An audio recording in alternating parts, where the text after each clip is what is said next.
So my name's Ted Livingston. I'm the founder and CEO of Kik. I started Kik 8.5 years ago now, which is pretty amazing, and been building it ever since. So we're here today to introduce a new project we've been working on called Kin.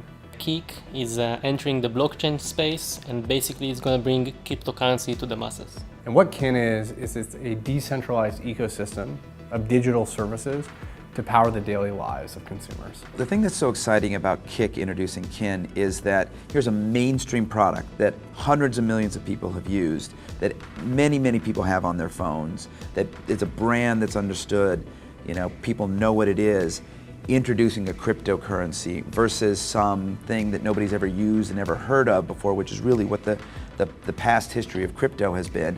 Now Kik's bringing it to the mainstream. I think right now we are on a path to where digital services power everything we do in our daily lives, but they're all controlled and owned by a very few number of companies. And to me, honestly, I think that's a bit of a scary future.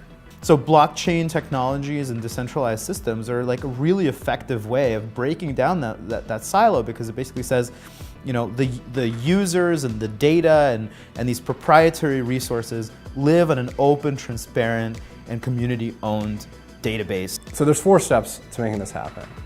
The first step is creating a new cryptocurrency, which we're calling Kin. The word Kin means family and kinship and the connectedness between all of us. And so that's really what we're trying to do. We're trying to create this new family of apps, this new ecosystem that all works together and it's all connected together. It would be an ERC20 token on the Ethereum blockchain. The second step is to give that cryptocurrency value. And the way we're going to do that is by integrating it into Kik. This is something we've been experimenting with since 2014 with Kik Points, where through just a couple ways to earn and a couple ways to spend, we were able to create 4 times the transaction volume of Bitcoin globally. That then lets us do number 3, which is creating the Kin rewards engine. We're going to take a big portion of Kin and we're going to give away a bunch of it every day. So that if you're a developer and you have a great digital service and you bring it into this Kin ecosystem and you integrate Kin and you get people transacting in it, you will get a proportional amount of this daily reward every day. So you get all these developers coming in and that creates more transactions. But the more transactions you get, the more demand for the currency, the more demand for the currency, the more valuable the currency is, the more valuable the daily reward.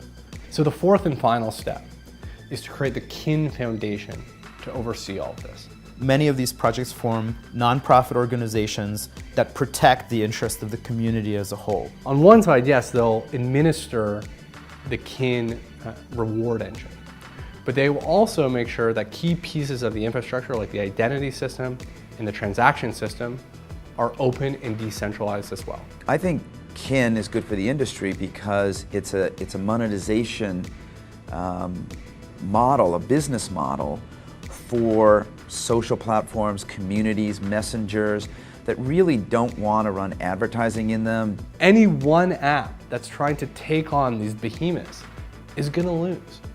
But by banding together and using this cryptocurrency Kin as a way to align us all together, to work together, I think we can make a better experience for consumers, but also a better future for society in general. Kik has both the experience and the resources and the user base to really make this happen. The success of this project really comes down to how many other people can we get excited to compete with us, to join us, to work with us, and to build this together.